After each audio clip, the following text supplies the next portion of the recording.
مولانا شیخ الهند رحمه الله په اراده باندې مولانا معین الدین اجمیری صاحب راووتی. مولانا اجمیری صاحب دروازه ور وټکول. دا خو اوس پنځه راووت یو لنګ تړلې دي یو کمزور بنې نه اغوستې دي پنځه سړی دي یو ګوله سړی دی هغه راووتی. شیخ الهند دا کم بوډا پنځه دا د ملمه خدمت چې کوي دا شیخ الهند دی.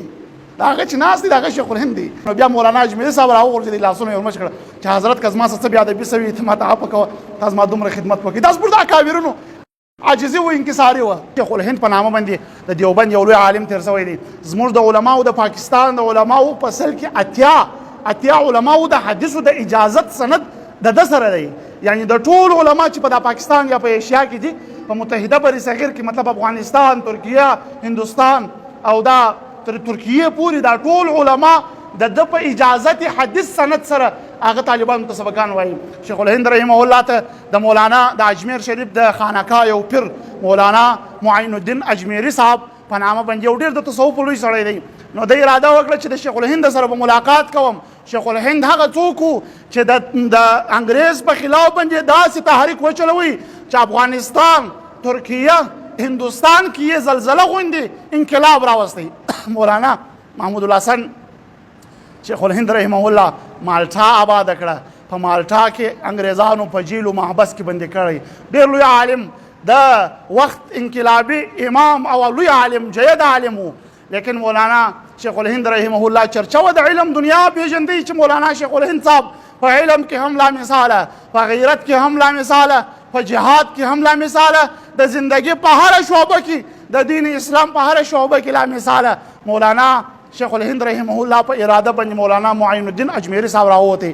نو بیا د دارالعلوم دیوبند پر ریلګاډي کې کېناستي پر ریلګاډي کې کېناستي د دیوبند دارالعلوم دیوبند کې شوا کوي.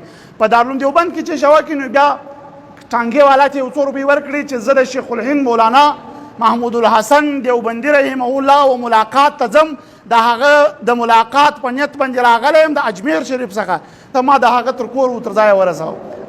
په دارالعلوم دیوبند کې د مولانا شیخ الهند صاحب نوم په لوی مولوي صاحب باندې مشهور. لوی مولوي صاحب نه خلک وایي چې لوی مولوي غټ کاری صاحب کښنی کاری صاحب غټ مولوي صاحب کښنی مولوي صاحب عمر. نو په دارالعلوم دیوبند کې د غټ مولوي صاحب باندې مشهور په لوی مولوي صاحب باندې مشهور. نو بیا هغه ټانګي والا د مولانا شیخ الهند د کور مخ ته شوا کوي. نو شیخ الهند د کور مخ ته چې شوا کوي مولانا اجمیری صاحب دروازه ور وټکول. دا خو اوس پنځه راووت یو لنګ تړلې دي یو کمزور بنې نه اغوستې دي پنځه سړی دي یو ګوله سړی دی هغه راووتی. هغه چې راووتی نو دته ویلې دور ته ویلې چې مولانا شیخ الهند دلې دی هغه ته راځم منخانه کې کښینه. نو منخانه کې کښینه شیخ الهند صاحب درته راوغواړم هغه پیدایش ان شاء الله ملاقات ووس چې په منخانه کې کښینه وي بل واره وای ګرمي وای پای کې پر وهي بل واره هغه خوش کوړه وکړه ویلې زه درته هم شیخ الهند صاحب راوغواړم ته وځي نه وځي. نو دی بیا ولاړ کور ته دا خو او براوړې هغه بیا یو څورت ویل چې زه درته هم د شیخ الهند سره ملاقات راغلی د دا خوا ډوډۍ راوړه. نو مولانا اجمیری صاحب ورته ویل چې زه خو د ډوډۍ لپاره نه یم راغلی زه د مولانا محمود الحسن دیوبندي رحمه الله د شیخ الهند سره د ملاقات لپاره راغلی یم. خو اخر کې ناراضه سو.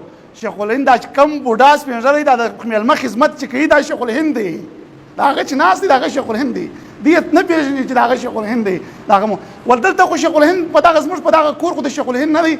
البته زما کور دی زما نوم محمود په نامه باندې یادېږم دا خلک مې د محمود بولي. نو دلته سر خلاص چې شیخ الهند مولانا محمود الحسن نو بیا مولانا اجمیری صاحب راوغورځي لاسونه یې ورمچ کړه چې حضرت کزما څه بیا د بيسوي اعتماد اپ کو تاسو ما دومره خدمت وکړي. دا سپوردا کاویرونو عاجزي و انکساري و. زموږ